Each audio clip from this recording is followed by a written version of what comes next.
बिस्मिल्लाहिर्रहमानिर्रहीम। अस्सलाम वालेकुम।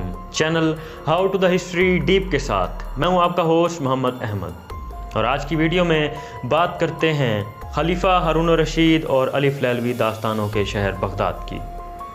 साल है 1258 ईस्वी। अब्बासी खिलाफत कायम है और अब्बासी खलीफा मुस्तासम बिल्ला तख्त पर मौजूद है।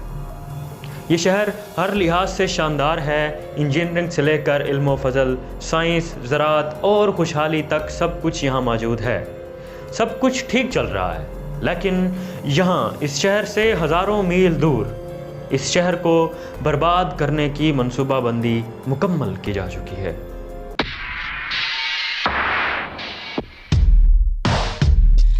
इस शहर की संगे बुनियाद खलीफा मुस्तासम बिल्ला के बड़े बुज़ुर्ग अबू जाफ़र बिन मंसूर ने साल 762 ईस्वी में रखी, जो चंद ही अशरों में दुनिया के मशहूर तरीन शहरों में शुमार किया जाने लगा।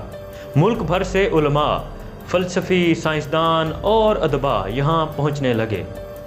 ये शहर इल्म का शहर जाना जाने लगा। इल्म कीमिया के बानी जाबिर बिन हयान, बाबाए अलजबरा अल ख्वारज़मी, मशहूर फ़लसफ़ी अल राज़ी और अल कंदी, जबकि मशहूर मुफ़क्किर अल गज़ाली समेत कई उलमाए कराम का और बड़ी बड़ी शख्सियात का ताल्लुक़ इस शहर से ज़रूर है। इस दौर के एक शायर ने अपने अल्फाज में इस शहर का नक्शा कुछ यूँ खींचा कि दजला का किनारा हसीनों से पुर था और शहर का चौक चौक चमकता और दमकता था।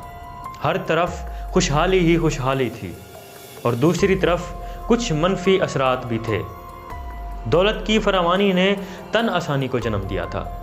फ़िरका वारियत बहुत ज़्यादा अरूज पर थी, जिसकी मिसाल आप इससे ले सकते हैं कि कव्वे के हलाल या हराम होने पर बड़ी बड़ी दलीलें पेश की जाती और मुबाहिसे हुआ करते। इस शहर के हाकिम और खलीफा मुस्तासम बिल्ला का पूरा नाम अव्वल अहमद अल मुस्तासम बिल्ला अब्दुल्ला बिन मंसूर अल मुस्तनसर था। वो 37वां और आखिरी अब्बासी खलीफा था। वो 1213 में पैदा हुआ और 1244 ईस्वी में इस खिलाफत का खलीफा बन गया। ताहम इसका एक ख़ास वज़ीर भी था जिसका नाम इब्ने अलकमी था, और खलीफा के बेटे के साथ इब्ने अलकमी की रंजिश चल रही थी, जिसकी वजह से वो खिलाफत के ख़िलाफ़ दिल में बगावत कर बैठा।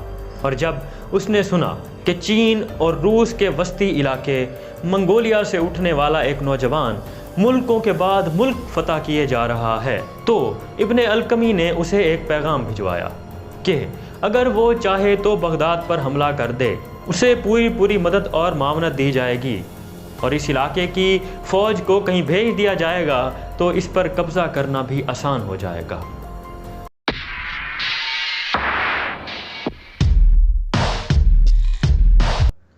वो कौन था?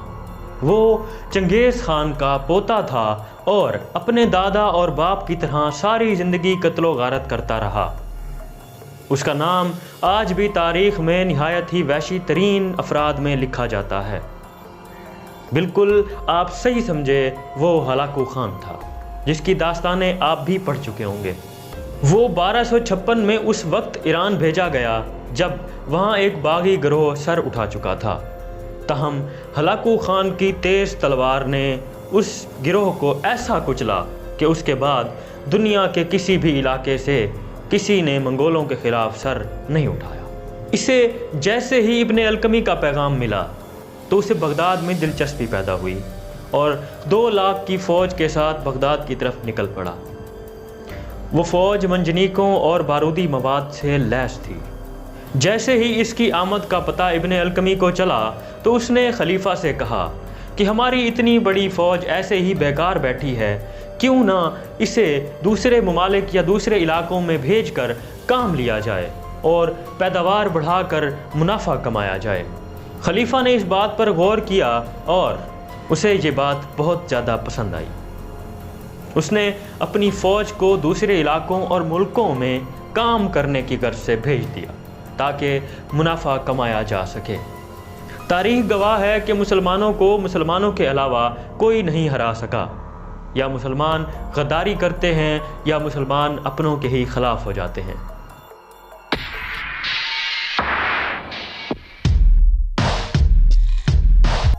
हलाकू खान लश्कर समेत 29 जनवरी 1258 ईस्वी को बगदाद पहुंच गया। दरियाए दजला के किनारे उसने पड़ाव डाला और खलीफा को एक ख़त लिखा। उस ख़त में उसने लिखा कि लोहे के सुए को घूंसा मत मारो, सूरज को बुझी हुई शमा समझने की गलती भी मत करो, दरवाजे खोल दो, खंदकें भर दो, हुकूमत छोड़कर हमारे पास चले आओ, तुम्हें अमान दी जाएगी। नहीं तो अगर हमने हमला किया तो पाताल है, तुम्हें आसमानों में भी जगह नहीं मिलेगी। चूँकि उस वक्त तक खलीफा को उम्मीद थी कि मराकेश और दूसरे ममालिक उसकी मदद को आ पहुँचेंगे, तो उसने हलाकू खान को जवाब में ख़त लिखा कि चंद रोज़ की खुशकिस्मती से तुमने खुद को कायनात का मालिक समझना शुरू कर दिया है। मशरिक़ से मगरिब तक अहले ईमान मेरे साथ हैं, इसलिए बखैरियत यहाँ से लौट जाओ, नहीं तो तुम्हारे साथ बहुत बुरा सलूक किया जाएगा। इस खत के बाद दिन पर दिन गुजरते रहे और इस दौरान दरियाए फुरात के किनारे की आबादी को हलाकू खान की फ़ौज निशाना बनाती रही, जिस पर खलीफा ने फ़ौज के मुकाबले में फ़ौज भेज दी। लेकिन ये फ़ौज ततारियों के सामने बिल्कुल भी ना टिक सकी और सारी तदबीर खाम ख्याली निकली। अब बड़ी बड़ी दीवारों और देव हेकल दरवाज़ों के पीछे बैठा खलीफा मुस्तासम बिल्ला ये सोच रहा था कि क्या किया जाए और इस मुसीबत हलाकू खान से कैसे निपटा जाए। यहाँ पर इब्ने अलकमी, जो अंदर से उस हलाकू खान के साथ था, बोल पड़ा।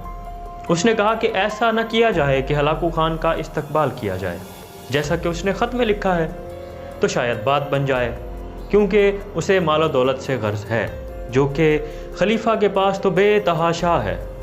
वो ये सब लेकर चला जाएगा और खलीफा भी बच जाएगा और शहर भी खलीफा के कंट्रोल में रहेगा।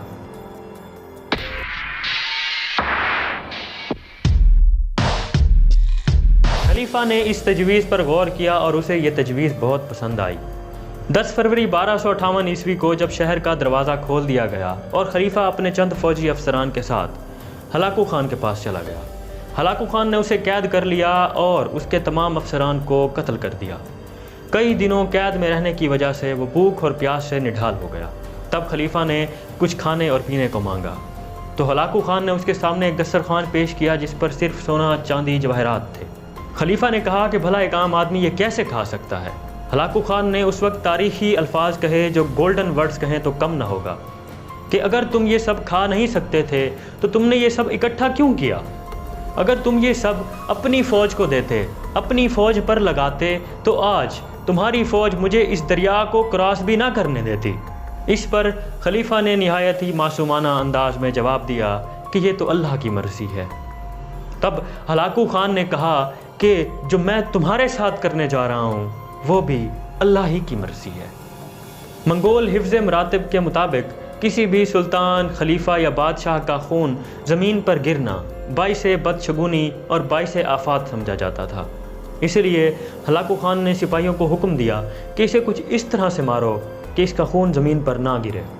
तब उसकी फ़ौज ने उसे कालीन में लपेटा और लातों और घूंसों से इतना मारा कि खलीफा अधमुआ हो गया और तब उस पर घोड़े दौड़ा दिए गए, जिससे खलीफा की मौत वाक़ई हो गई। उसके बाद मंगोल फ़ौज शहर बगदाद में दाखिल हुई। तब इस फ़ौज ने ना ही बच्चा देखा, ना बूढ़ा देखा, ना औरत, ना मर्द, ना जानवर। जो भी इनके हत्थे चढ़ता आया उसको मौत के घाट उतारते आए। तारीख़ के अवराक़ में ये लिखा गया है कि दरियाए दजला का पानी 26 रोज़ तक सुर्ख रहा, जो सिर्फ़ और सिर्फ इंसानी खून की बदौलत रहा। तो दोस्तों, ये थी हलाकू खान की बगदाद पर हमले की रुदात। हम मिलते हैं आपसे नेक्स्ट वीडियो में, तब तक के लिए हमें इजाज़त दीजिए और चैनल ज़रूर सब्सक्राइब कीजिएगा।